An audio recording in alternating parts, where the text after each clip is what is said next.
wabarakatuh. Bagaimana anak-anak kabarnya hari ini? Alhamdulillah baik, Bu. Alhamdulillah. Nah, sebelum kita memulai pelajaran hari ini, pertemuan hari ini, alangkah baiknya kita akan membaca doa terlebih dahulu ya. Ketua kelas mohon dipimpin berdoa. Baik, Bu. Sebelum kita memulai pelajaran, mari kita berdoa terlebih dahulu. Berdoa mulai.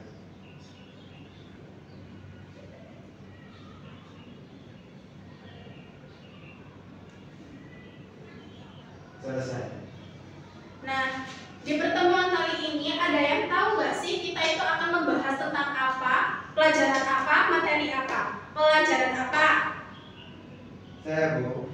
Iya. Pelajaran DKV, Bu. Ya.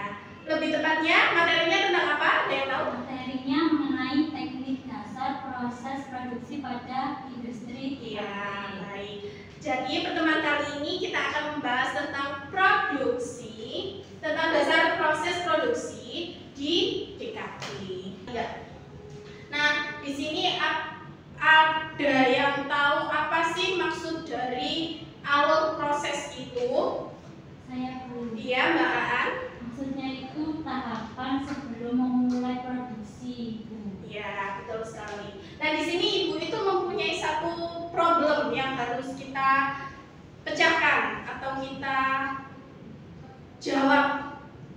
Nah, pertanyaannya itu apa sih yang menjadi pengaruh dalam nilai industri desain komunikasi visual itu?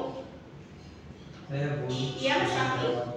Nilai jual dari industri kreatif sangat bergantung pada seberapa banyak kreativitas terlibat dalam industri tersebut.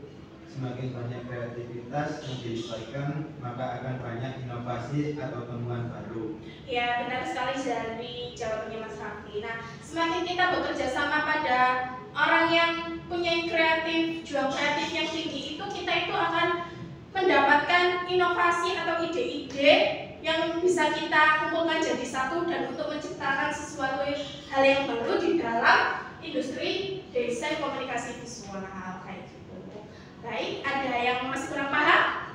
Jadi, teknik dasar proses produksi pada industri desain komunikasi visual itu pilihan ide yang terbaik sekaligus solusi untuk mengembangkan suatu karya kayak seumpamanya Mas Rafli mau jualan gini, nanti kita desain kayak judulnya, kayak gambarnya, kayak membuat poster gitu. Yang selanjutnya ada metode perancangan desain komunikasi visual, merupakan sistem kerja untuk mempermudah pelaksanaan suatu kegiatan untuk menciptakan tujuan yang akan diinginkan.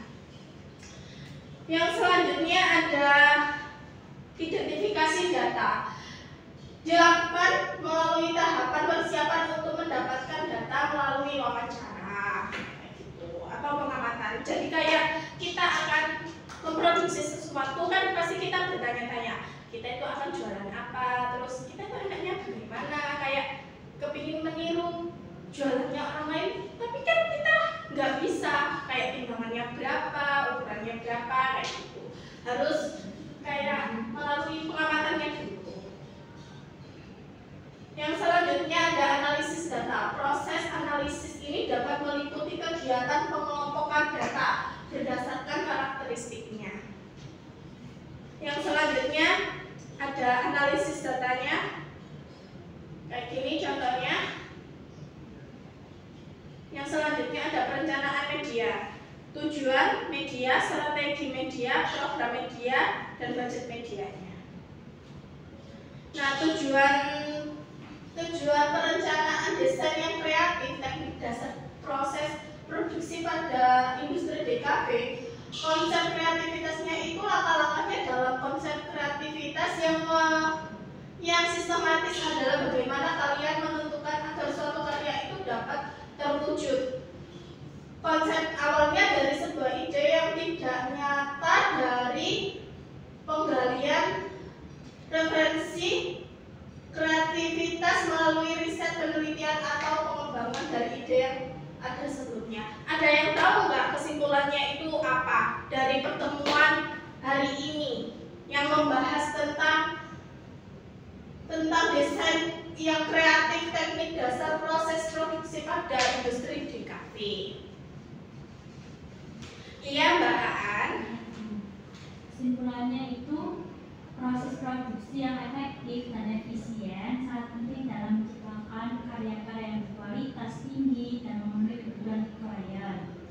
Dengan memahami dan menerapkan teknik dasar seperti perencanaan yang cermat, penggunaan media, serta pemilihan materi, para desainer dapat menghasilkan produk memikat dan efektif dalam menyampaikan pesan siswa. Serta kolaborasi yang baik antara tim desain dan klien menjadi kunci dalam memastikan bahwa hasil akhir dari proses produksi yang sesuai dan memenuhi tujuan komunikasi yang diinginkan. Iya, baik. Jadi kita tuh kayak ingin membuat usaha kan nggak bisa sendirian ya, pasti kan kayak dibantu orang, entah itu kayak dari segi kasirnya, segi pegawainya, ataupun segi desainnya untuk membuat kayak logo kayak ini tuh baiknya tuh gimana sih restoran kita buat kayak menarik hati para pelanggan. Jadi adakah yang masih ingat di pertemuan kali ini saya tadi membahas tentang apa di awal mata pelajaran sampai akhir ini? Saya Bu. Iya, Mbak. Tentang dasar proses produksi dalam industri DKV.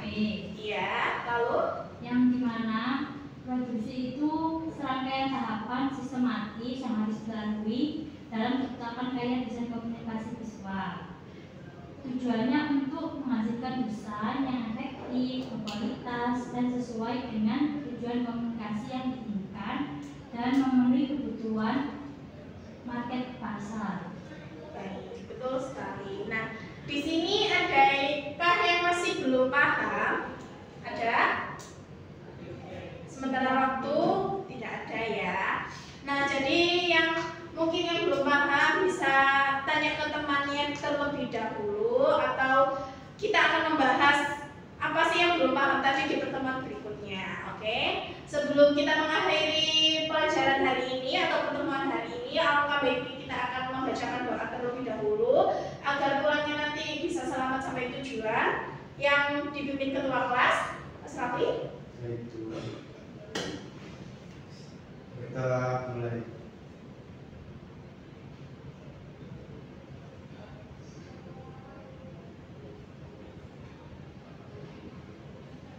Kita selesai. Amin. Nah, terima kasih ya anak-anak. Semoga pertemuan kali ini bisa bermanfaat bagi kedepannya yang akan menjadi orang-orang sukses, bisa membuat suatu kreativitas, inovasi atau ide-ide untuk mengembangkan sesuatu. Amin. Assalamualaikum